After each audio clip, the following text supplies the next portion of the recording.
గాక చిన్న ప్రార్థన చేసుకొని మనము ప్రారంభం చేసుకుందాం. ప్రార్థన. దేవానికి స్తోత్రమునైనా ఇంతవరకు ఆరాధనలో తోడుగా ఉన్నారు. మీకు స్తోత్రము చెల్లిస్తున్నాం. కొన్ని నిమిషాలు మీ వాక్యం మేము ధ్యానిస్తూ నేర్చుకుంటున్నాం. మీ సహాయం అనుగ్రహించాలని, మీరు మాయం పొందాలని, మాతో ఉండి నడిపించాలని, కాని మాట లేని మాట నా నోట రాకుండా మీరే కాపాడాలని, సంఘానికి సమాజానికి క్షేమకరమైన సంగతులు మీరు బోధించాలని, మీరే సరిదిద్దాలని యేసు ప్రభు నామములో ప్రార్థించి వేడుకుంటున్నాము తండ్రి, ఆమేన్. మంచిది ప్రియులారా, గడిచిన వారము మరి ఈస్టర్ సెలబ్రేషన్ అండి, పునరుద్ధాన పండుగ అంటారు. అది ఆచారము క్రమము అనవసరంగాని మొత్తానికి జరిగింది. సరే, చేరి వచ్చిన మనమందరము కూడా గడిచిన వారము కొంత వాక్యాన్ని విన్నాం. ఏ వాక్యాన్ని విన్నాం? ఆయన ఎందుకొరకు మరణించాడు, ఎందుకొరకు సిలువలో చనిపోయాడు, ఆయన తిరిగి లేచుట ద్వారా మనకు కలిగినది ఏమిటి అనే విషయాలు ధ్యానం చేస్తూ వచ్చాం. ఆ వరుస క్రమంలో చెప్తూ నేను ఒక మాట చెప్పాను. ఏ మాట చెప్పానంటే, యేసు ప్రభువు కలువరి సిలువలో చనిపోయి తిరిగి లేచింది మనము సమాజంలో రంగుల బండిలు కట్టుకొని అల్లర్లు చేయనికి కాదని నేను ఒక మాట చెప్పాను. కొందరు దానికి అన్నారంట, వారి మనసుకు ఏం బాధ అయిందో ఏమో, ఎందుకు చెప్పాలన్నట్లా అన్నారంట. రంగుల బండి కట్టుకోమని ఎందుకు చెప్పాలన్నా? ప్రియులారా, నేటి సమాజము ఎలాంటి మాటలకు ఆసక్తులు అవుతారంటే, బాగా ఎగిరి గంతులేసే వాటికి ఆసక్తులు అవుతున్నారు. ఇప్పుడు బైబిల్లో రాయబడినట్టు వారి చెవులు కల్పనా కథల వైపుకు బాగా ఇష్టపడతారంట. ఉన్నది ఉన్నట్టుగా గద్దిస్తే ఇది తప్పురా అని చెప్తే వినరు. అవునా? సరే, బైబిల్ గ్రంథములో ఏ వ్యక్తి అయినా కానీ కూడా యేసు ప్రభు తిరిగి లేచిన సందర్భముగా డీజే పెట్టుకొని డ్యాన్సులు వేయమని ఎక్కడైనా రాసిందా? ఏ గాడిది చెప్పాడు ఎగరమని? అట్లా మంచి చెప్పేవాన్ని ఎవడు ఇష్టపడడు. ఏం కాదులేరా, బ్యాండ్ పెట్టుకొని డ్యాన్సులు ఎగురు అంటే అలాంటి వారి ఇష్టం. ఒకవేళ సరే, మనం ఈ మాటలు చెప్తున్నాం, మరి వారు వెళ్ళే కాపరులు ఇలాగ గద్దిస్తున్నారా, ఇది తప్పు అని ఎవరైనా చెప్తున్నారా? ఇది చెయ్యి, ఇలాగూ చెయ్యొద్దు, ఇది క్రమం కాదు, ఇది వాక్యానుసారము కాదు, యేసు ప్రభు తిరిగి లేచాడు, కారణం నువ్వు మారు మనస్సు పొంది పాప క్షమాపణ పొంది ఆయనను నమ్ముకొని ఆయన యందు విశ్వాసం ఉంచాలి, అందుకొరకే యేసు ప్రభు శిలువ పైనకి ఎక్కి చనిపోయాడు, ఆయన తిరిగి లేచాడు, ఒక దినం రాబోతున్నాడు అనే సంగతులు చెప్పారు. అది కాకుండా అంత మాత్రమే కాదు, వారు చేస్తున్న పాపము దేవుని పేరు చెప్పి, దేని పేరు చెప్పి? దేవుని పేరు చెప్పి. ఒకవేళ దేవుని పేరు చెప్పకుండా వ్యక్తిగతంగా ఎన్ని డ్యాన్సులైనా వేసుకొని మనకు అవసరములే. అవునా? ఇప్పుడు పెళ్ళిళ్ళు చేస్తారు, ఎగరని మనకు సంబంధంలో, ఎందుకంటే అది వారి వ్యక్తిగతం. కానీ దేవుని పేరు చెప్పి యేసు ప్రభు తిరిగి లేచాడని చెప్పి ఎగరడం తప్ప కాదా? తప్ప. దేవుడు అల్లరికి కర్తనా? తప్పును తప్పురా అని చెప్పేవాడిని అంగీకరించడం లేదు చాలామంది ఇప్పుడు. అవునా? ఎవ్వరు చెప్పరు వారికి ఇది తప్పు అని, చెప్పేవారిని అంగీకరించరు. నేటి సమాజం ఎలాగూ తయారైందంటే, పాపాన్ని ప్రేరేపించేవాని మాటలే ఎక్కువ వింటారు. అవునా? తప్పును తప్పుగా అంగీకరించరు, చేసేదే పాపము, దానికి సమర్థించుకునేది ఒకటి. ఎందుకోసం ఏం చెప్తాము? మారు మనసు పొందాలని ఈ విషయాలు చెప్తాం. అది తప్పు అనేది కనుక మేము చెప్తూ ఉన్నాం. మరి బాధపడిన వారు ఎందరైతే ఉన్నారో మాకు తెలియదు, కానీ వాక్యాన్ని ఉన్నది ఉన్నట్టుగా చెప్తాం. వింటే బాగుపడతావు, లేకపోతే తీరెక్కడికి పోతావు? చచ్చి నరకమే, ఇంకో మాట లేదంతే. నువ్వేమన్నా బాధపడు, సంబంధంలే. ఉన్నది ఉన్నట్టు చెప్తాం. అవురు, నాలో తప్పు ఉంది, నాలో పాపం ఉంది, నిజంగా నేను మార్చుకోవాలనుకుంటే మార్చుకో, నువ్వే బాగుపడతావు. లేదు అనుకుంటే ఎవరికి నష్టం? నాకు నష్టం జరుగుతుంది. ఏమైనా నీకే నష్టం, నువ్వే నష్టపోతావు అంతే. సరే, మంచిది ప్రియులారా. ఈ వారము ఒక ప్రాముఖ్యమైన సందేశం చెప్పాలని నేను చాలా రోజుల నుంచి ప్రార్థన పూర్వకంగా సిద్ధపడ్డాను. కుటుంబ వ్యవస్థ ఏమిటండి? కుటుంబ వ్యవస్థ. ఈ కుటుంబ వ్యవస్థ, ఈ ప్రసంగాలు మరి ఎప్పుడైపోతావో తెలియదు. ఇంచుమించు దగ్గర దగ్గర ఒక 6 నెలలైనా పట్టొచ్చు. కుటుంబ వ్యవస్థ గురించి చెప్తాను. ఇంకా ఎన్ని నెలలైనా పట్టాను. ఇదే కుటుంబ వ్యవస్థలో ఎక్కడి నుంచి ప్రారంభమవుతుంది, తర్వాత భార్య ఎలాగుండాలి, భర్త ఎలాగుండాలి, అన్నదమ్ములు ఎలాగుండాలి, తర్వాత తమ్ముని పిల్లలని అన్న పిల్లల్ని ఎలాగ చూసుకోవాలి, అత్త ఎలాగుండాలి, మామ ఎలాగుండాలి, ఇవన్నీ నేను చెప్తాను. కుటుంబ వ్యవస్థ అనగానే ఎక్కడి నుంచి ప్రారంభమవుతుందంటే వివాహం నుంచి ప్రారంభమవుతుంది. ఎక్కడి నుండి అండి? వివాహం దగ్గర నుంచి ప్రారంభమవుతుంది. వివాహం అనేది కుటుంబ వ్యవస్థ ప్రారంభం అన్నమాట. అది కుటుంబము ఒక వంశ వృక్షం అయితే, కుటుంబం ఏంటండి? ఒక వంశ వృక్షము అయితే వివాహము ఒక విత్తనము లాంటిదండి. నేను బాగా అర్థమయ్యేటట్టు చెప్తాను. ఒక చెట్టు ఉందనుకోండి, చెట్టు ఒక కుటుంబం అండి. ఏమిటది? కుటుంబం. ఆ కుటుంబానికి కింద రూట్స్ ఉంటాయి కదా, వేర్లు ఉంటాయి కదా. వేర్లతో పాటు ప్రాముఖ్యముగా ఏముంటుంది? విత్తనం వేస్తేనే మొలుస్తుంది చెట్టు. ఆ విత్తనము వివాహ వ్యవస్థ అండి. వివాహ వ్యవస్థ.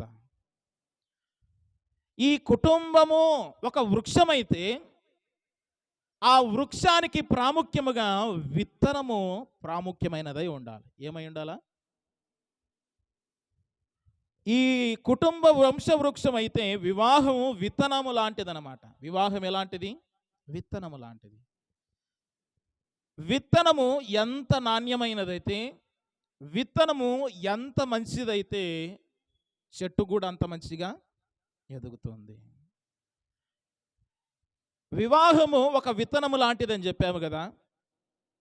చాలా కుటుంబాలలో ఇప్పుడు అనుకుంటారు యవనస్తులు, మాకెందుకండి వివాహం, ఇంకెప్పుడు మేము ఇప్పుడే చేసుకుంటున్నామా, మాకెందుకు అనుకోవచ్చు.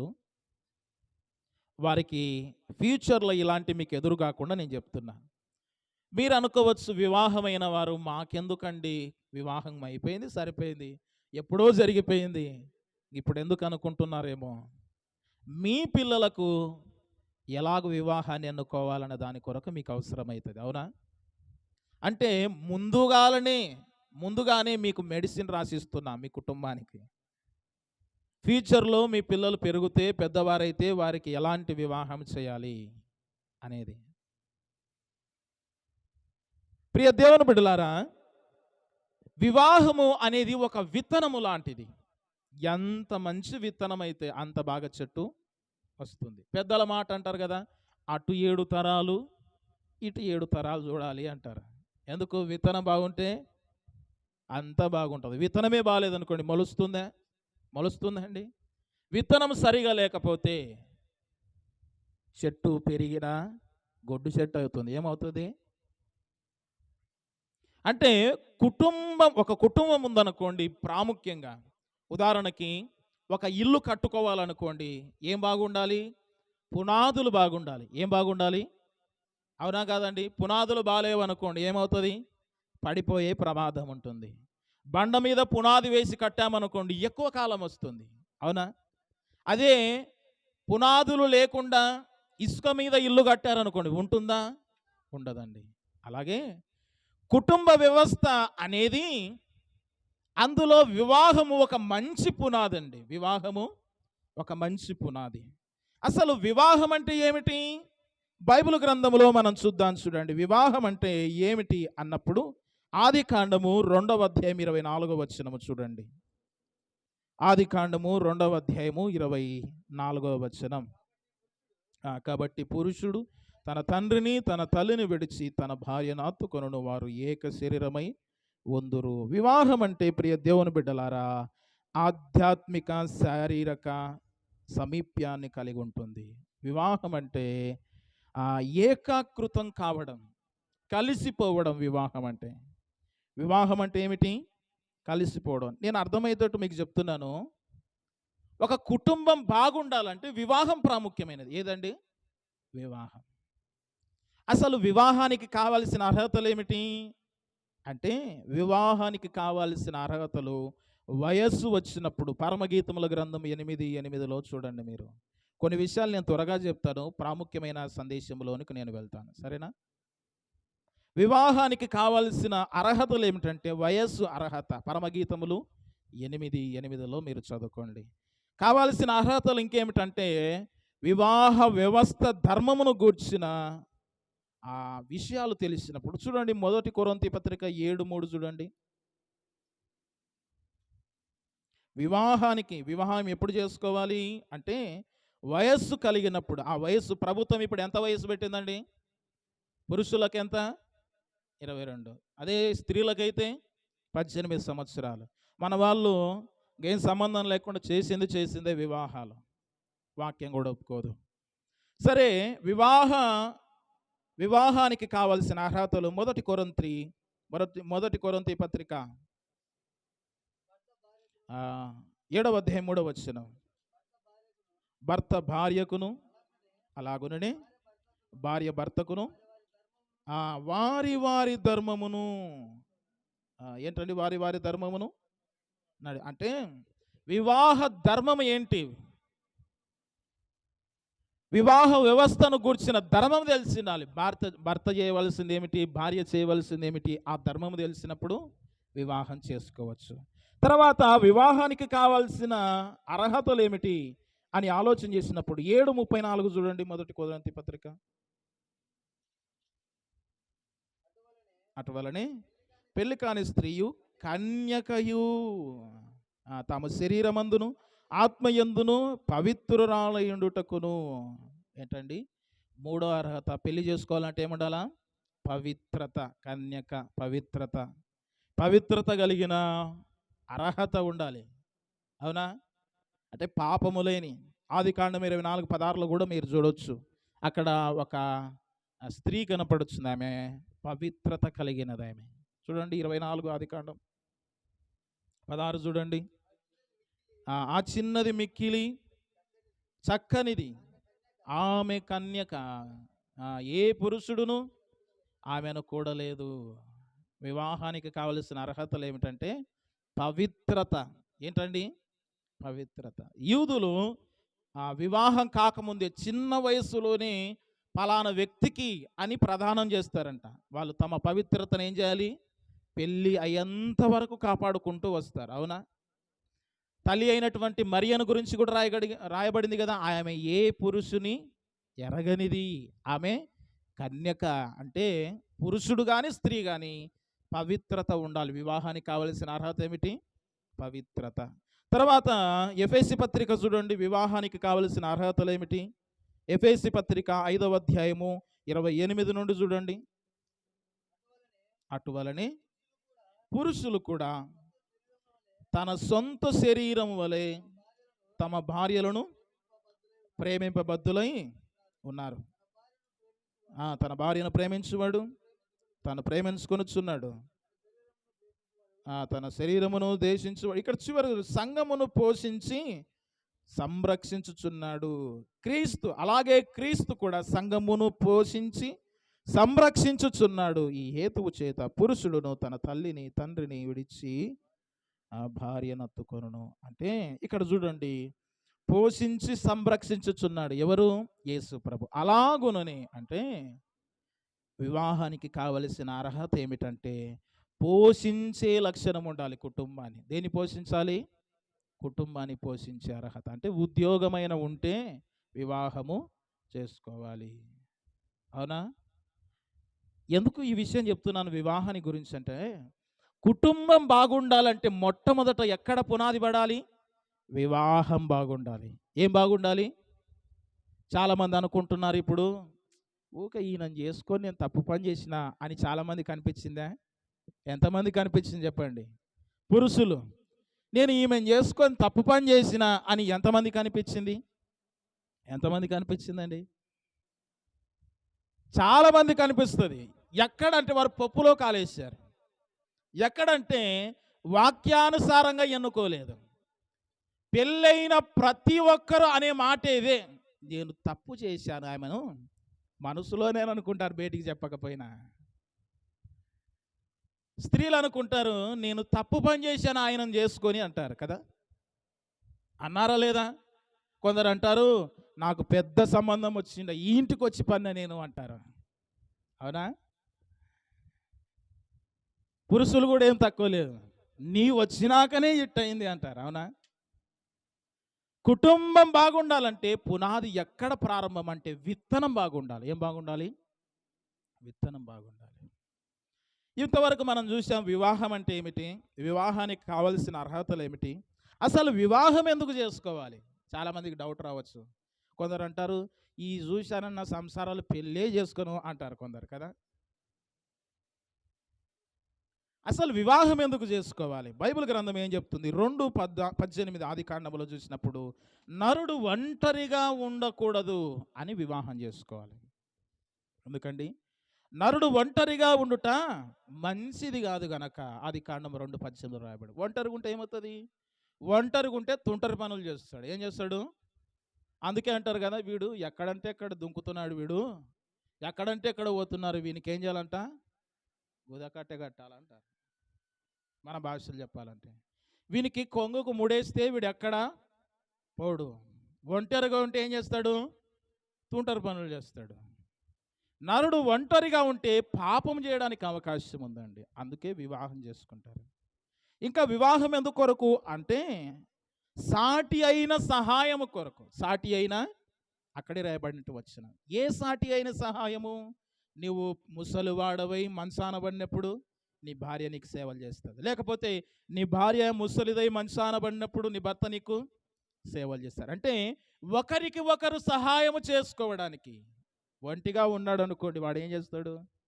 ఏం దిక్కుదోచదు వానికి. సాటి అయిన సహాయము కొరకు వివాహం చేసుకోవాలి. కొందరు అంటారు వివాహము, ఒక ఆయన అంటున్నాడు, ఇంట్లో వంటలు చేయడానికి కష్టమైంది అన్న, పెళ్లి చేయి మా వానికి అంటున్నాడు. 2 పిల్లలు ఉన్నారు, వారికి వంటలు చేయాలంటే నాకు కష్టమైంది అన్న, ఎవరైనా ఉంటే చూసి చెయ్యి. దేని కొరకు అనుకుంటారు చాలామంది? వంటలు చేయడానికో, బట్టలు ఉతకడానికో, లేకపోతే దేనికో అనుకుంటారు. వివాహం ఎందుకంటే ఒంటరిగా ఉండకుండా ఉండుట కొరకు, సాటి అయిన సహాయము కొరకు. చాలామంది ఉరుకులాడి పెళ్లి చేసుకుంటారు, అది కాదు, దేవునిలో కనిపెట్టాలి చాలామంది వివాహం కొరకు. ఇంకా వివాహం ఎందుకు చేసుకోవాలంటే 1 తిమోతి పత్రిక 5:14 చూస్తే, నిందించుటకు విరోధికి అవకాశం ఇయ్యకుండుట కొరకు. ఎందుకొరకు వివాహం చేసుకోవాలి? ఎవడైనా నింద వేస్తాడు కదా. ఎవరి మీద నిందలు వేస్తారా లేదా? నింద ఉంటుంది. ఏ నింద? పెళ్లి కాలేదన్నది నింద, వీడు జారత్వం చేస్తున్నాడనే నింద, ఈమె పాపం చేస్తుందనే నింద, ఈమె గొడ్రాలు ఈయన గొడ్రాలు అనే నింద లేకుండా ఏ నిందకు అపవాది నిందిస్తాడు, పాపం చేశాడు, లేకపోతే లోకము నిందిస్తుంది. నిందలకు తావు లేకుండా వివాహం చేసుకోవాలి. ఇంకా అంత మాత్రమే కాదు, ఇర్మియా గ్రంథం 29:6 చూస్తే, దేవుని చిత్తమును జరిగించుట కొరకు. ఎందుకు కొరకండి? దేవుని చిత్తం. ఏమిటి దేవుని చిత్తం? మీరు పెళ్ళిళ్ళు చేసుకొని ఇండ్లు కట్టించి పిల్లల్ని కనండి, పిల్లలను నా కొరకు పెంచండి, దేవుని రాజ్యము కొరకు. అంతే కదా. సంతానమయ్యారనుకోండి, సంతానమైన వారు ఏం చేస్తారు? పరిశుద్ధంగా జీవించి, దేవుని బిడ్డలుగా జీవించి, దేవుని కొరకు అనేకులను దేవుని వైపు తిప్పడం. అదే దేవుని చిత్తము. అదే ఏంటండి? దేవుని చిత్తం. దేవుని చిత్తాన్ని జరిగించడానికి వివాహం అండి. ఇంకంత మాత్రమే కాదు, ఇర్మియా గ్రంథం 29:6 చూసినప్పుడు, దేవునిలో కుటుంబము అభివృద్ధి పొందడానికి వివాహం చేసుకోవాలి. ఇంకా వివాహం ఎందుకు చేసుకోవాలంటే దేవుని రాజ్య వ్యాప్తిలో పరిశుద్ధత సంతతి అవసరం ఉంది. ఏ సంతతి అండి? పరిశుద్ధమైన సంతతి. ఇప్పుడు దేవుని రాజ్యానికి పరిశుద్ధమైన సంతతి అవసరమైంది. ఏ సంతతి అండి? పరిశుద్ధమైన సంతతి, పరిశుద్ధమైన పిల్లలు. మనం పరిశుద్ధమయ్యామనుకోండి, పుట్టబోయే పిల్లలు కూడా వారిని పరిశుద్ధ మార్గంలో పెంచుతాం. అంటే పరలోక రాజ్య వ్యాప్తిలో పరిశుద్ధ సంతతి అవసరం ఉంది గనక. ఇంకా ఎందుకొరకు వివాహం అంటే ఘనమైన కార్యములను జరిగించుట కొరకు. ఎబ్రీ పత్రిక 13:4 వివాహం అన్ని విషయములో ఘనమైనది. ఎందుకొరకు పెళ్లి చేసుకోవాలంట? ఘనమైన కార్యములు చేసుకోవడానికి. మన వాళ్ళు చాలామంది వివాహం అన్ని విషయంలో ఘనమైనదని పత్రిక రాస్తారు, ఇష్టం వచ్చినట్టు పెళ్ళిళ్ళు చేస్తారు. అవునా? అదొకటైతే వివాహం ఎందుకు చేసుకోవాలంటే ఒకరినొకరు ఎడబాయకుండా ఉండుట కొరకు. 1 కొరింథీ 7:11 ఎందుకొరకు వివాహం? ఒకరినొకరు ఎడబాయకుండా ఉండడానికి కొరకు. అంత మాత్రమే కాదు, 1 కొరింథీ 7:9 రాయబడిన మాట ఎందుకొరకు వివాహం అంటే మనసు నిలుపలేని వారు మనసు నిలుపుట కొరకు. ఎందుకంటే పెళ్ళి మనసు నిలుపలేకుండా ఉంటారు కొందరు. పాపపు ఆలోచనలు వస్తుంటాయి, మనసు నిలుపలేరు. అలాంటి దాని కొరకు వివాహము చేసుకోవాలి. ఇంతవరకు వివాహం ఎందుకు చేసుకోవాలి అనే సంగతి మనము తెలుసుకున్నాము. ఇప్పుడు ప్రాముఖ్యమైన విషయంలోనికి మనం ఎంటర్ అయిపోతున్నాం. ఏంటండి ప్రాముఖ్యమైన విషయం? ఏమిటంటే వధువును ఎన్నుకునే విధానం. ఏంటండి? యవనస్తులు అంటారు ఇప్పుడు అందమైన అమ్మాయి కావాలని ఒకడు. ఏమంటారు? అందమైన అమ్మాయి.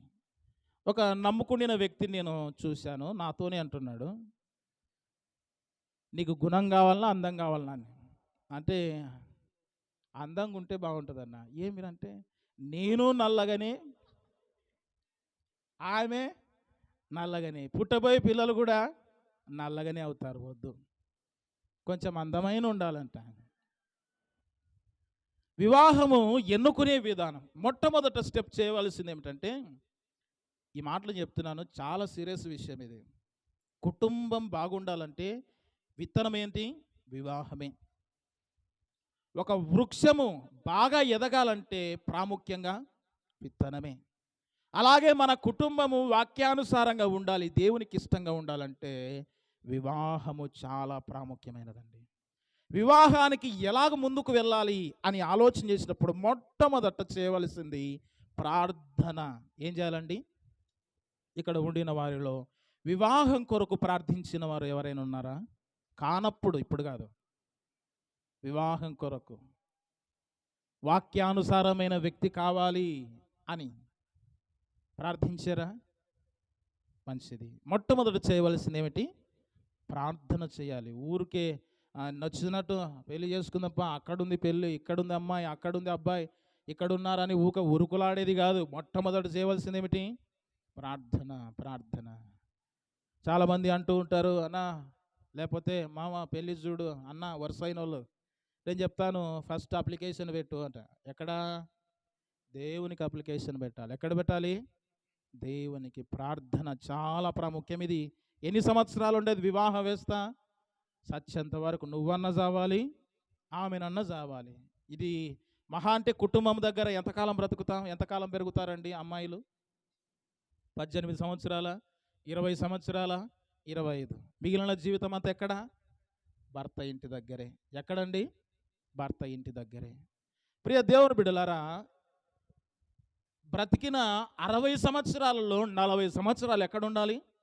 భర్త దగ్గర ఉండాలి. అన్ని సంవత్సరాలు ఉండాలి గనక ఎంత ప్రార్థన ఉండాలి?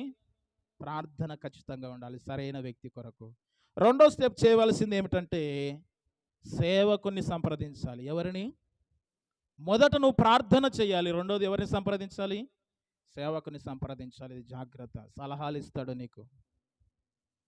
నీ పరిస్థితి ఎలాగుంది, అవతలాయం పరిస్థితి ఎలాగుంది, నీ పరిస్థితి ఎలాగుంది, చేసుకోబోయే వ్యక్తి పరిస్థితి ఎలాగుంది అనేది నీకు సలహాలు ఇస్తాడు. ఎలాంటి వారిని చేసుకోవాలని నీకు చెప్తాడు. రెండో సూత్రం ఏంటి? వివాహానికి ముందు ఏం చేయాలంటే ప్రార్థన చేయాలి. రెండవది సేవకుని చెప్పాలి. మూడో విషయం ఏమిటంటే తల్లిదండ్రులను ఎవరిని సంప్రదించాలి? తల్లిదండ్రులను సంప్రదించాలి. ఎవరిని? చాలామంది ఏం చేస్తారంటే ఫస్ట్ తల్లిదండ్రులనే సంప్రదిస్తారు. ఎవరిని? తల్లిదండ్రులను సంప్రదించాల్సింది. ఫస్ట్ ఎవరిని? ప్రభువుని సంప్రదించాలి. రెండవది పాస్టర్ని సంప్రదించాలి. మూడవది ఫాదర్లని, ఆ తండ్రిని, తల్లిదండ్రులను సంప్రదించాలి. నాలుగవది దేవుని చిత్తములో ముందుకు సాగాలి. వివాహానికి ముందు ఏం చేయాలి? ఇది జరగాలి. అవునా? డైరెక్ట్ ఒక్కటేసారి గోడ కట్టామనుకో బాగుంటుందా? అదేమంటారు? కళ్ళం గోడ అంటారు దాన్ని. ఏం గోడ? కళ్ళం గోడ ఎంతకాలం ఉంటుంది? గాడిదలు ఎక్కినా, గుర్రాలు ఎక్కినా, మనుషులు ఎక్కినా ఏమవుతుంది? రాళ్ళు పడ మళ్ళీ తీసుక. సంసారం కూడా అంతే, పడిపోవడం కట్టుకోవడం, పడిపోవడం కట్టుకోవడం ఉంటుంది. అవునా? వివాహానికి ముందు బేస్ అవసరం. బాగా ఏమవసరం? బేస్, పునాది, మంచి పునాది ఉండాలి. పునాది ఏమిటి? బాగా ప్రార్థన చేయాలి. ఏం చేయాలి? బాగా ప్రార్థన చేయాలి. తర్వాత పాస్టర్ని సంప్రదించాలి, సేవకుని సంప్రదించాలి, తర్వాత తల్లిదండ్రులను సంప్రదించాలి. నాలుగోది ఏంటంటే దేవుని చిత్తములో ముందుకు పోవాలి. ఇప్పుడు స్టార్ట్ అవుతుంది ఎలాంటి వధువుని ఎన్నుకోవాలి. తర్వాత ఇప్పుడు నేను చెప్పబోయే మాటలు వధువుని, ఎలాంటి వధువుని ఎన్నుకోవాలనేది నేను చెప్తాను. తర్వాత గడిచిన తర్వాత ఎలాంటి వరుడిని ఎన్నుకోవాలనే విషయాన్ని కూడా చెప్తాను. మొట్టమొదటి విషయాన్ని మనం చూద్దాం. చూడండి, వాక్యానుసారమైన వధువును ఎన్నుకునే విధానం. 2 కొరింథీ పత్రిక 6వ అధ్యాయము 14వ వచనం చూడండి. ఎలాంటి వధువును ఎన్నుకోవాలి వాక్యానుసారంగా? మీరు అవిశ్వాసులతో జోడుగా ఉండకుడి. నీతికిని దుర్నీతితో ఏమి సాంగత్యము? వెలుగునకు చీకటితో ఏమి పొత్తు? క్రీస్తునకు బెలియాలతో ఏమి సంబంధము? అవిశ్వాసితో విశ్వాసికి పాలెక్కడిది? దేవుని ఆలయమునకు విగ్రహముతో ఏమి పొందుక? మనము జీవము గల దేవుని ఆలయమై ఉన్నాము, అందుకు దేవుడిలాగు సెలవిచ్చుచున్నాడు. ప్రియ దేవుని బిడ్డలారా, మనము వాక్యానుసారమైన వధువుని ఎన్నుకోవాలంటే విశ్వాసులైన వారిని ఎన్నుకోవాలి. ఎలాంటి వారిని అండి? ఇప్పుడు చెప్పండి, వాక్యం ఏం చెప్తుంది? అందంగా ఉండిన అమ్మాయిని ఎన్నుకోమంటుందా? అంటే అందంగా లేని వారిని ఎన్నుకోమని నేను చెప్పడంలే. అందంగా ఉండినా పర్వాలేదు, అందంగా లేకపోయినా పర్వాలేదు. ఇక్కడ అందముతో సంబంధం లేదు. ప్రాముఖ్యంగా ఏముండాలి? విశ్వాసురాలైన అమ్మాయి ఉండాలి. పొరపాటును నువ్వు కట్నం ఎక్కువిస్తున్నారని ఎన్నుకున్నావనుకో, అందంగా ఉంది అని నువ్వు ఎన్నుకున్నావనుకో, లేకపోతే వాళ్ళ ఇంటిలో వారందరూ ఉద్యోగస్తులున్నారని ఎన్నుకున్నావనుకో, లేకపోతే పని బాగా చేస్తుందని ఎన్నుకున్నావనుకో, విశ్వాసము లేకపోతే ప్రయోజనం లేదు. విశ్వాసము లేని వధువు నీ ఇంటికి వచ్చినప్పుడు కుటుంబం కూడా విశ్వాసంగా ఉంటుందా? ఉండదండి. ఆమెకు ఆలోచనలు వస్తాయి. ఉదయం లేవగానే మోకాళ్ళు ఉండాలనే ఆలోచన రాదు. ఏం ఆలోచన వస్తుంది? ఎక్కడో జరిగే విషయాల ఆలోచనలు వస్తాయి. అదే విశ్వాసురాలైన వారిని ఎన్నుకున్నారనుకోండి, ఉదయం లేవగానే ఏం చేస్తుంది? ప్రార్థన చేస్తుంది. ఉదయం లేవగానే, ఇప్పుడు నేటి దినాలలో ఉదయం లేవగానే టీవీ దగ్గరికి వెళ్ళిపోతారు. ఉదయం లేవగానే ఇంకోటి పనులకు వెళ్ళిపోతారు. కానీ విశ్వాసురాలైన వారు ఏం చేస్తారు? క్రమమైన జీవితం ఉంటుందండి. విశ్వాసం లేని వారిని నువ్వు ఎన్నుకున్నావంటే 40 సంవత్సరాలు బాధపడాలి. ఎన్ని సంవత్సరాలు? సత్యంత వరకు ఇదాలే. ఎంతవరకు? ఆయన పెద్దోళ్ళు అంటారు కదా, సముద్రానైనా ఎదవచ్చు కానీ సంసారాన్ని ఎదలేం కదా. మొట్టమొదట వివాహం, కుటుంబం బాగుండాలంటే విత్తనం బాగుండాలి. వివాహ వ్యవస్థ చాలా ప్రాముఖ్యమండి. ఇది మొదటి అడుగు అండి. మొదటి అడుగు బాగుందనుకోండి, తర్వాత మంచి అడుగులు పడడానికి వీలు ఉంటుంది. మొదటి అడిగే తప్పేసావనుకో, మొదటి స్టెప్పే తప్పేసావనుకో, మొత్తం రాంగ్ తిరిగిపోతుంది. కుటుంబం మొత్తం ఏమైపోతుంది? రాంగ్ తిరిగిపోయి అంతం ఏమంటే ఏమే జరుగుతాయి. అన్ని సమస్యలు పెరిగిపోతాయి. ఆమె అంటే ఆమె మాట, నీ మాట వినదు, నీ మాట వినరు. అన్ని సమస్యలు ఎదురు బదురు అన్నీ తికమకైతాయి. ఏమవుతుంది? తికమకై తిక్కలేసిపోతారు. ఏం లేసిపోతారు? అవునా? విశ్వాసులైన వారిని ఎన్నుకోవాలి. రెండోది చూద్దాం. చూడండి, త్వరగా చెప్తాను నేను ఎలాంటి వారిని ఎన్నుకోవాలి. సామెతల గ్రంథం 31వ అధ్యాయము 30వ వచనం చూడండి. సామెతల గ్రంథం 31:30. అందం మోసకరం, సౌందర్యము వ్యర్థము. యెహోవా భక్తులు లేదనుకోండి, ఒకవేళ నువ్వు గడిచిన దినాల్లో పిల్లలు పుట్టిన తర్వాత పిల్లలకు భయభక్తులు నేర్పిస్తుందా? నేర్పియదు. ఎందుకు? ఈమెకు మొదట భయభక్తులు లేదు గనక. ఈమె దేవుని యందు భయభక్తులు కలిగి ఉంటే నీకు పుట్టిన పిల్లల్ని కూడా ఎలాగ పెంచుతుంది? దేవుని భయముతో పెంచుతుంది. దైవ భయముతో పెంచుతుంది. దైవ భయము లేకపోతే కుటుంబాలు విచ్ఛిన్నమవుతాయి. అవునా? దైవ భయం లేనివాడు లోకానుసారంగా ప్రవర్తిస్తాడు. లోక ఆచారాలు, లోక పద్ధతుల్లో పెంచుతాడు. దైవ భయంగా పెంచలేరు కదా, ఇష్టానుసారంగా పెంచుతారు. పిల్లలు ఎట్ల పోని, పిల్లలు బూతులు మాట్లాడని, పిల్లలు అల్లరిగా తిరగని, ఏం పట్టించుకోరు వాళ్ళు. ఏం కాదులే పిల్లలు పిల్లలు అలాంటి జీవితం అయిపోయి కుటుంబాలే నాశనం అవుతాయి. పునాది బాగుండాలి, జాగ్రత్త. కొందరంటారు, అసలు నేను పెళ్లి కానప్పుడు రాజు లెక్క తిరిగినో నన్న, పెళ్ళైన తర్వాత ఇట్లయింది పరిస్థితి. ఏమంటారు? పెళ్లి కాకముందు నేను అస్సలు చెప్తావా, పెళ్లి కాకముందు నేను రాజు లెక్కటోని, పెళ్ళైన తర్వాత ఏమి. ఇవన్నీ ఎందుకు ఏర్పడుతున్నాయంటే ఎన్నుకునే విధానం బాగాలేదు. ఏం బాగాలేదు? ఎన్నుకునే విధానం బాగాలేదు. తొందరపాటు నిర్ణయాలు తీసుకుంటారు. ఎవరో చెప్పారని, ఎక్కడో ఉందని తొందరపాటు నిర్ణయాలు తీసుకొని తొందరగా పెళ్ళిళ్ళు చేసుకుంటారు. ఏమైపోతుంది? వారు విశ్వాసులా, ఆమె భయభక్తులు కలిగినదా అనేది చూడకుండా పెళ్ళిళ్ళు చేసుకుంటున్నారు, జీవితాలు ఆగం చేసుకుంటున్నారండి. నిజమండి. చూడడం లేదా సమాజం? భయంకరమైన పాపం చేస్తున్నారండి. విత్తనం బాగాలేదు, పునాది బాగాలేదు, కుటుంబము నాశనం. నీ కుటుంబ వ్యవస్థ భవిష్యత్తు బాగుండాలంటే ముందుగా నీవు వాక్యానుసారంగా ముందుకు వెళ్ళాలి. వాక్యానుసారమైన వారిని ఎన్నుకోవాలి. పెళ్లి చేసుకున్న తర్వాత అరే నేను చేసుకోకపోయింటే బాగుండి ఇలాంటి వారిని అనుకోవద్దు. ముందుగానే దేవుడు అవకాశం ఇచ్చాడు నీకు. మరి ఇప్పుడు పెళ్ళయింది కండి, ఇప్పుడు ఏం చేయలేమంటే అలాంటి వారికి కూడా విరుగుడు ఉంది, నేను చెప్తా తర్వాత. ఇప్పుడు తొందరపడి అయిపోయిందండి, ఇంకేం చేస్తావు, పెళ్ళి అయిపోయింది, ఏం చేయాలి ఇప్పుడు అనుకుంటే అలాంటి వారికి కూడా ఉంది విరుగుడు. అది తర్వాత చెప్దాం వాక్యం. ఇంకా ఎలాంటి వాక్యానుసారమైన వధువుని ఎన్నుకోవాలి అని మనం ఆలోచన చేసినప్పుడు సామెతల గ్రంథం 21:19 చూడండి.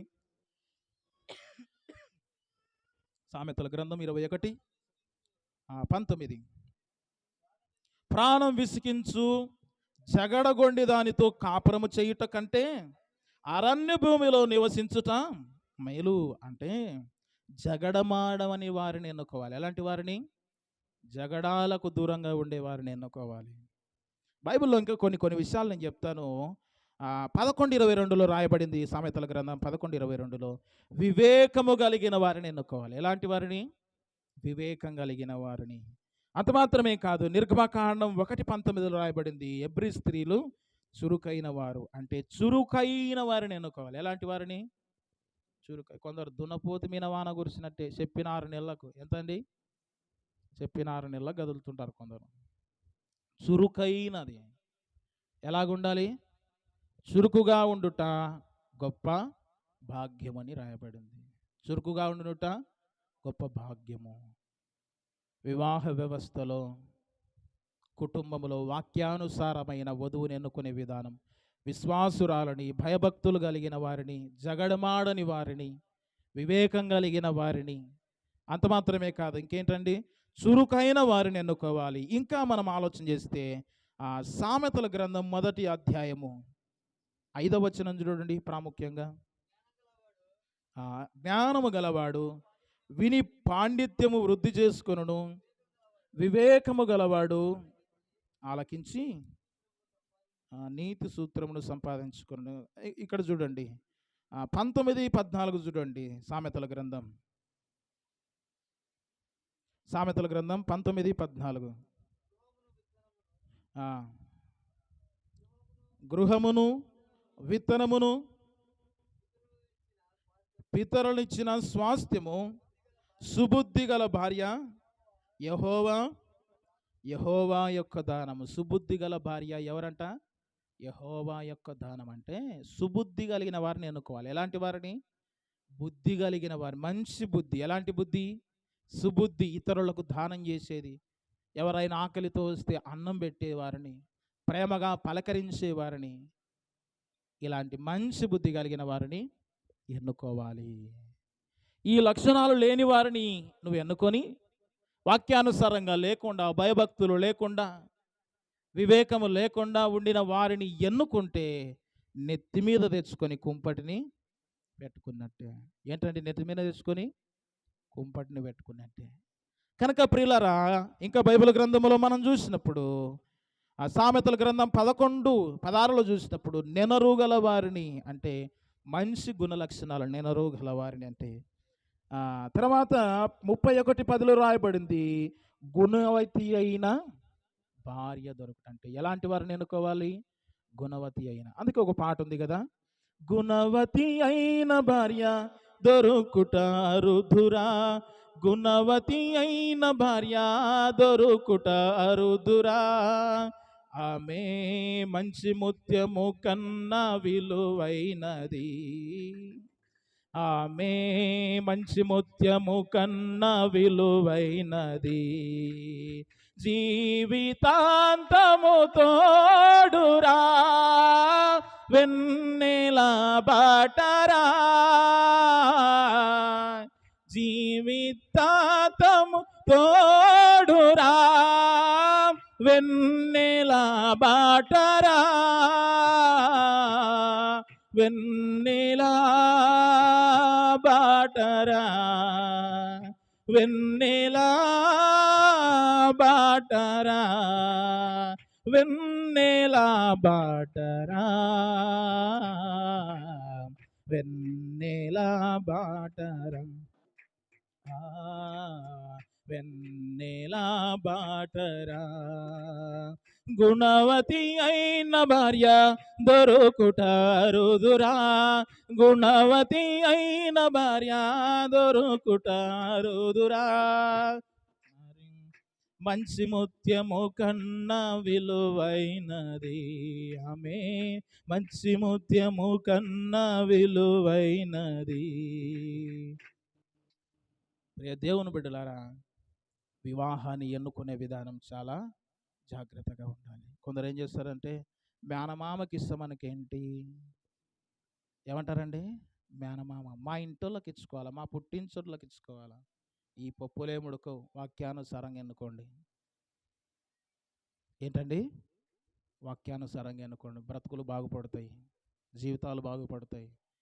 ఇష్టానుసారంగా వివాహ వ్యవస్థలో నువ్వు దూరి ప్రార్థన లేకుండా, సేవకుని సలహాలు లేకుండా, తల్లిదండ్రుల చిత్తము లేకుండా, దేవుని చిత్తానుసారంగా ముందుకు వెళ్లకుండా ఒక్క అడుగు ముందుకేసావా, చచ్చిన తర్వాత కూడా బాధపడతావు నరకంలో పడి. బ్రతుకున్నప్పుడు కాదు, బ్రతుకున్నప్పుడు నరకాన్ని చూస్తావు, చచ్చిన తర్వాత కూడా నరకాన్ని చూస్తావు. కనుక జాగ్రత్త. వివాహ వ్యవస్థలో పునాది బాగుండాలి. పునాది ఏంటయ్యా అంటే వివాహమే. ఏంటి? వివాహం. విత్తనం, మంచి విత్తనాన్ని ఎన్నుకోవాలి. ఏం విత్తనాన్ని? చాలామంది ఏం చేస్తారు, ఒక పంట వేయాలనుకోండి, ఎన్ని రకాల పరీక్షిస్తారు, ఈ విత్తనము మంచిదా కాదా, ఇలాంటి విత్తనం బాగుందా లేదా పరీక్ష చేస్తారు కదా. ఎవరైనా వాడారా, ఈ విత్తనం బాగా మొలిచిందా, మంచి కాపు వచ్చిందా, మంచి ఫలాలు వచ్చాయా అని చూస్తారు. నీ జీవితం కూడా వివాహము బాగుండాలంటే మంచి విత్తనాన్ని నీవు ఎన్నుకోవాలి. ప్రియ దేవుని బిడ్డలారా, ఇంకా మనం చూసినప్పుడు ఎలాంటి వారిని ఎన్నుకోవాలి అంటే సామెతల గ్రంథం 14వ అధ్యాయం మొదటి వచనం చూడండి. సామెతల గ్రంథం 14వ అధ్యాయము, జ్ఞానవంతురాలు తన ఇల్లు కట్టును, మూఢురాలు తన చేతులతో తన ఇల్లు ఊడబెరుకును. ప్రియ దేవుని బిడ్డలారా, వినండి వినండి వినండి. ఎలాంటి వారిని ఎన్నుకోవాలి? జ్ఞానవంతురాలని. ఎలాంటి వారిని అండి? జ్ఞానము లేకపోతే ఏం చేస్తుందంట? ఇల్లు ఊడబెరుకుతుంది. ఏం బెరుకుతుంది? ఇల్లు. జ్ఞానవంతురాలను ఎన్నుకోవాలి. ఎలాంటి వారిని? జ్ఞానం కలిగిన వారిని, జ్ఞానవంతురాలను ఎన్నుకోవాలి. ఇంకో మాట చూస్తే మొదటి పేతురు పత్రిక చూడండి 3:5.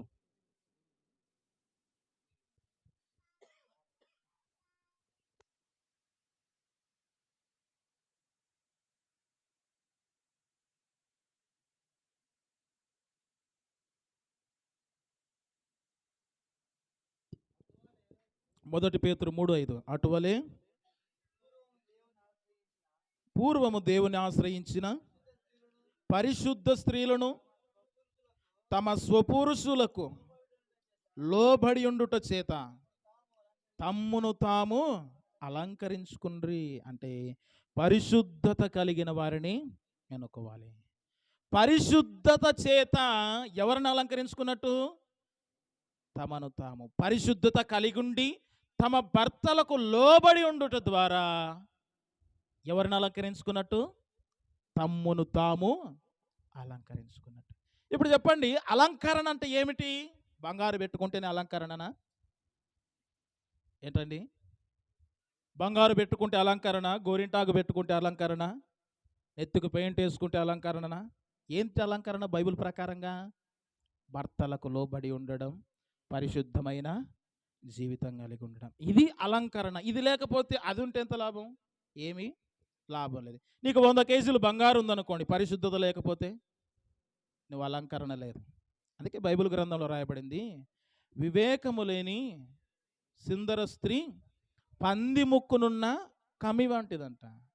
వివేకం లేకపోతే ఆ స్త్రీ ఎలాంటిదంట? పంది ముక్కున కమ పెడితే ఏముంటుంది? అది ఎక్కడ పోతుంది? బురదలోకి పోయి మంచి వస్తువులను గెలుకుతుందా? ఏం చేస్తుంది?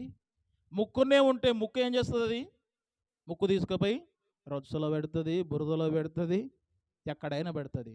అలాంటి దాంతో సమానం అన్నమాట. వివేకం లేకపోతే, పరిశుద్ధత లేకపోతే, భర్తకు లోబడకపోతే, గుణము లేకపోతే, వాక్యం చెప్తుంది పరిశుద్ధత కలిగిన వారిని ఎన్నుకోవాలి, వివేకం కలిగిన వారిని, లోబడే వారిని ఎన్నుకోవాలి.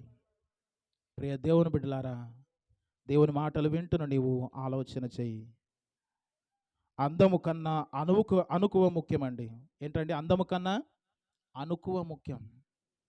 అంత మాత్రమే కాదు, కట్నము కన్నా కలకాలం ఉండేవారే. కట్నం కన్నా ఏముండాలి? కలకాలం ఉండేవారిని ఎన్నుకోవాలి. కట్నము ఇప్పుడు ఉంటుంది, రేపు ఉండదు. కట్నము ఉంటుందా? ఒకవేళ ₹1,00,000 కట్నము, 2 లక్షలు కట్నం, 5 లక్షలు కట్నం అనుకోండి, ఉంటుంది. ఎంతకాలం ఉంటుంది చెప్పండి? 5 లక్షలు కట్నం తెస్తే. ఒక పెళ్లి చేస్తున్నారనుకోండి, కట్నం తెచ్చారు.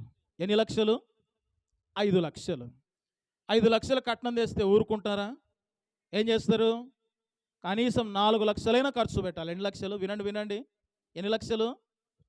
4 లక్షలు ఖర్చు పెట్టాలనుకో, పెళ్లి కూతురు వాళ్ళు ఏమంటారండి? అమ్మాయి వాళ్ళు, ఇంత కట్నం ఇస్తే అన్నం ఇదే మాకు పెట్టేది. ఏమంటారండి? ఇంత కట్నం ఇస్తే అన్నం మాకు ఇదే పెట్టేది, ఇలాంటిదే మాకు అన్నం పెట్టేది అంటారు కదా. కట్నం ఇచ్చినారనుకోండి, కట్నం ఏమైపోతుంది? పెళ్ళికి కట్నం ఉంటుందా? ఒకవేళ కట్నమే ఉందనుకోండి, ₹1,00,00,000 కట్నం ఇచ్చారనుకోండి, లేకపోతే నీ భార్య వాళ్ళ పుట్టింటి నుంచి 2 కోట్లు కట్నం తెచ్చింది అనుకో. ఎన్ని కోట్లు? 2 కోట్లు. ఎన్ని కార్లు కొనొచ్చు? ఎంత కట్టవచ్చు? బిల్డింగు మస్తు కట్టవచ్చు కదా. సరే, అంత కట్నం తెచ్చి, లేకపోతే బిల్డింగ్ తెచ్చి, లేకపోతే పొలాలు తెచ్చి, అంతగా కట్నం నీకు తెచ్చింది అనుకో, నీ భార్య నీకు విధేయత చూపించకపోతే ఎంత ఉండి నేను లాభం? నీ భార్య నీవు చెప్పినట్టు నడవకపోతే ఎంతుండినా ఏం లాభం? కోట్లు కట్నం తీసుకొని వచ్చింది, నీ తల్లిదండ్రుల మాట, అత్తమామల మాట నీ భార్య విననప్పుడు ఎంత ఉంటే ఏం లాభం? నెమ్మది ఉంటుందా? నెమ్మది లేకుండా విస్తారమైన ధనముండుట కంటే దేవుని యందు భయభక్తులు కలిగి కొంచెం ఉండినా చాలు కదా. ఇప్పుడు ఆలోచన చేయండి, కట్నమా కలకాలం ఉండేవారు కావాలన్నా? అందము కన్నా అనుకువ ముఖ్యం, అలంకరణ కన్నా లోబడి ఉండుట ముఖ్యం. ఇవి తెలియక చాలామంది భౌతికమైన అందాన్ని చూసి, కట్నాలను చూసి, కానుకలను చూసి, వారి యొక్క ఉండినటువంటి స్థాయిని బట్టి, వారికి ఉండినటువంటి పేరును బట్టి ఎన్నుకుంటున్నారు, జీవితాలను ఆగం చేసుకుంటున్నారు. పెళ్ళిళ్ళు ఫెయిల్ అయిపోతున్నాయి. వివాహమైన 10 రోజులకే విడాకులు చేసుకుంటున్న వారు చాలా మంది ఉన్నారండి. కోకొల్లలుగా ఉన్నారు. కారణం ఏంటంటే వారు ఎన్నుకునే విధానం బాగలేదు. విత్తనాన్ని కొన్నారు, మొలవలేదు, విడాకులు అయిపోయాయి. ఏంటండి? విత్తనము విత్తనాన్ని చూసుకున్నారు, సెలెక్ట్ చేసుకున్నారు, కానీ మొలవలేదు, విడాకులైపోతున్నాయి. కుటుంబ వ్యవస్థ బాగుండాలంటే ప్రాముఖ్యంగా వివాహం విత్తనము లాంటిది. ఏంటండి వివాహము? వివాహం ఎందుకు కొరకు చేసుకోవాలి? వివాహానికి కావలసిన అర్హతలు ఏమిటి? వివాహానికి ముందుగా మనం ఏం చేయాలి? వివాహములో ఎలాంటి వధువుని ఎన్నుకోవాలి? ఎంత మంచి మాటలు నేర్చుకుంటున్నావు. ఇదంతా ఒకటే సూత్రం అండి, కుటుంబము. ఏంటండి? కుటుంబం బాగుండాలంటే వివాహం. కుటుంబము బాగుందంటే సంఘం బాగుంటుంది. ఏం బాగుంటుంది? కుటుంబం బాగుందనుకో సంఘము బాగుంటుంది. సంఘం బాగుందనుకోండి ఊరు బాగుంటుంది. ఊరు బాగుంటే సమాజము ఎక్కడ ముడిపడిందో చూడండి. ప్రాముఖ్యంగా విత్తనములో ముడిపడి ఉంది. ఉదాహరణకు మన గ్రామములో ఒక 10 పెళ్ళిళ్ళు అయ్యాయనుకోండి. 10 పెళ్ళిళ్ళలో వాక్యానుసారంగా జరిగిందనుకోండి, వాక్యానుసారమైన వధువరులే ఉన్నారనుకోండి, ప్రభు నమ్మిన వధువరులే ఉన్నారనుకోండి, పెళ్లి జరిగింది. వారికి పుట్టబో పిల్లలు ఎలాగుంటారు? వారు కూడా భక్తి మార్గములో పెరుగుతారు. వారు కూడా భయభక్తులలో పెరుగుతారు. వారు భయభక్తులలో పెరిగిన తర్వాత అక్కడ ఇంకేమన్నా లోకానుసారమైనది ఉంటుందా? సమాజం బాగుపడుతుంది, చదువుకునేవారు బాగుంటారు, యవనస్తులు బాగుంటారు, సమాజం ఇంకేమవుతుంది? వాక్యానుసారంగా ఎదుగుతారు. ప్రాముఖ్యంగా అపవాది ఎక్కడ దెబ్బ కొడతాడు అంటే కుటుంబములో వివాహం దగ్గరనే దెబ్బ కొడతాడు. వాడు ఎక్కడ? వివాహం దగ్గరనే. వాని గురి బుడానికే ఉంటుంది. వాని గురి ఎక్కడ? కాండంకేస్తాడు. వాని గురి ఎక్కడ? బుడం పోయిందనుకోండి, పైన చెట్టు ఉంటుందా? ఉంటుందా? ఒక చెట్టు బాగా ఉందనుకోండి, దాన్ని ఏం చేస్తారు? యాసిడ్ వస్తే ఎక్కడ? యాసిడ్ వస్తే ఎక్కడ దెబ్బతింటుంది? బుడం. అవునా? ఒకవేళ తల తిక్కోడైతే చెట్టుకంతా యాసిడ్ వస్తాడా? పైనుంచి ఆకుల నుంచి ఎక్కడ వస్తాడు యాసిడ్? చంపాలనుకో దాన్ని బుడం దగ్గర యాసిడ్ వస్తే చెట్టు ఆటోమేటిక్గా ఎండిపోతుంది కదా. అపవాది కూడా వివాహ వ్యవస్థలో గురి పెడతాడు. వాడు ఏం చేస్తాడు? ఇక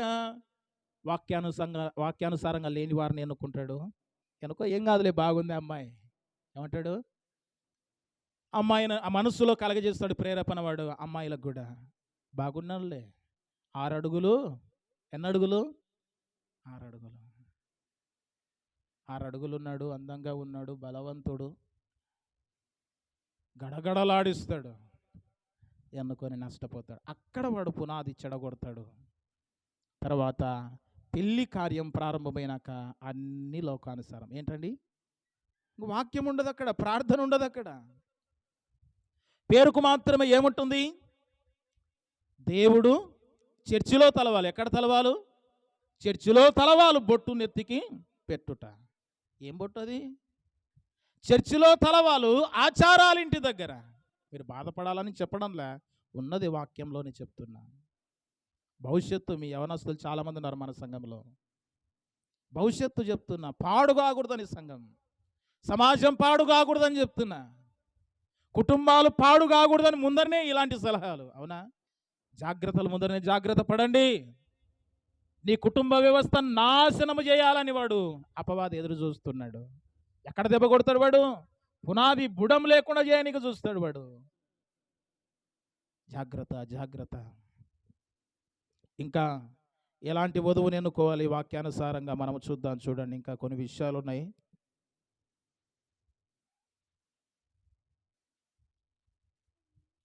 ఒక ఆయమ ఉంది.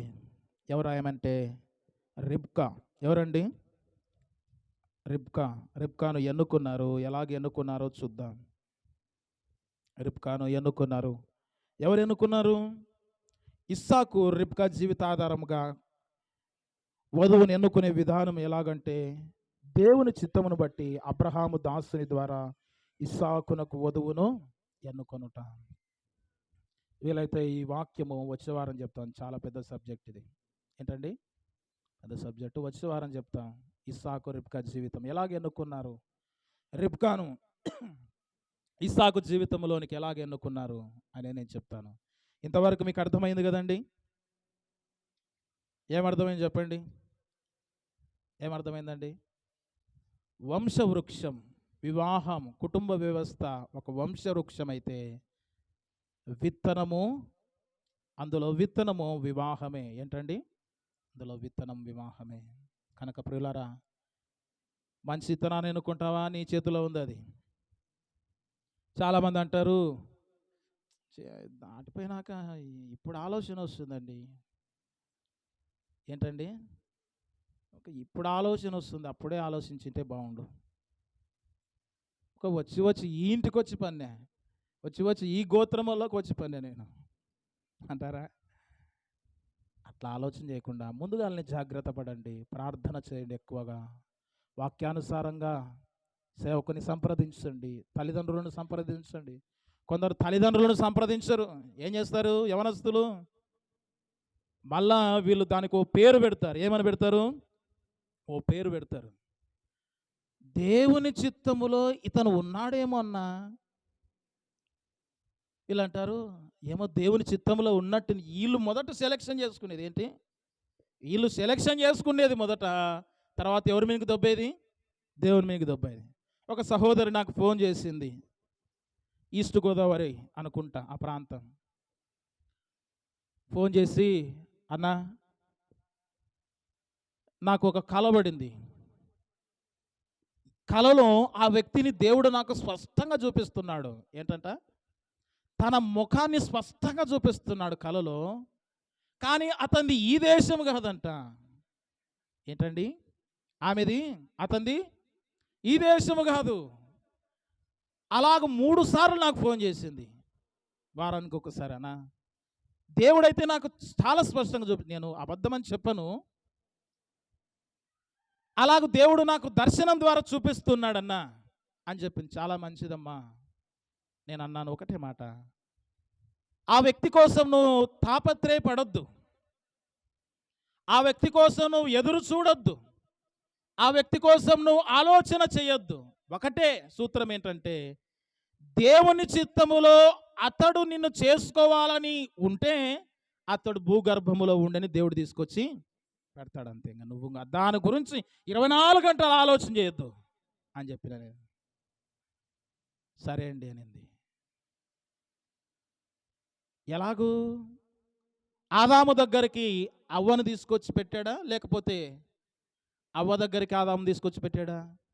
ఆదాము ఏమన్నా అడిగాడండి? నాకు భార్య కావాలని అడిగాడా? ఎవరు తీసుకొచ్చారు? దేవుడే.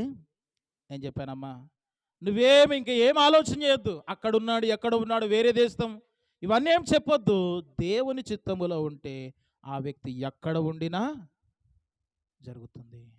ఇంకో నిజ సంఘటన జరిగినది. ఇంకో సహోదరి ఫోన్ చేసింది. నేను ఎందుకు చెప్తాను ఈ మాటలంటే, నేను ప్రసంగాలు చేస్తూ ఉంటాను కదా, ప్రసంగాలు చేసే పోస్టర్ మీద నా ఫోన్ నంబర్ ఉంటుందన్నమాట, ప్రార్థన అవసరతల కొరకు. చాలామంది ఫోన్ చేస్తుంటారు. ఇంకో సహోదరు అన్నది, అయ్యగారు నేను ఒక అబ్బాయిని ప్రేమించానండి.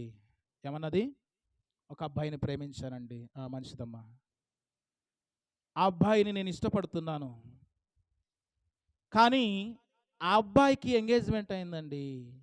ఏంటండి? అబ్బాయికి ఎంగేజ్మెంట్ అయింది.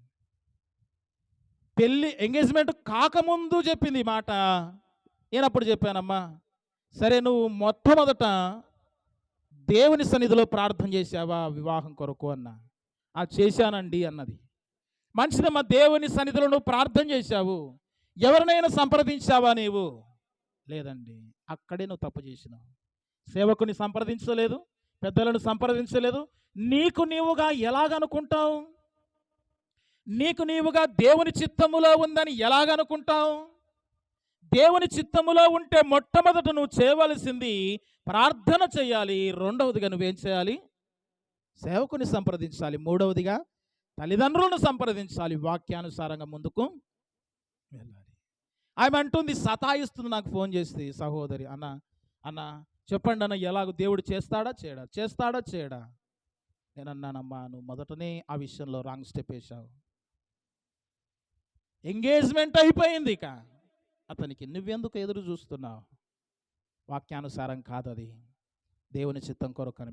ఇలాంటివి కోకొల్లలు జరుగుతున్నాయండి. ఊకనన్నా ఏమి చెప్తారు? ఊకనన్నా ఇది దేవుని చిత్తంలో ఉందన్నా అని ముందుకు అడిగేస్తారు. ఏంటి? నాశనం తెచ్చుకుంటావు, జాగ్రత్త. వాక్యానుసారమైన వధువును ఎన్నుకోకపోతే అలాంటి వారికి పెట్టింది బైబిల్ గ్రంథము. పంది ముక్కు నిండిన కమ్మ వంటిదంట అలాంటి వారు. జగడగొండి, అలాంటి వారి గురించి ఏం రాయబడింది? జగడగొండి. చాలా పేర్లు రాయబడ్డాయి వాళ్ళకి, పేర్లు బైబిల్ గ్రంథంలో. కుటుంబాలు నాశనం చేసుకోవద్దు, జాగ్రత్త ఎన్నుకునే విధానంలో. కనుక చేరి వచ్చిన నీవు నేను కూడా ఆలోచన చేద్దాం. ఒక మంచి సబ్జెక్ట్ను నీవు విన్నావు.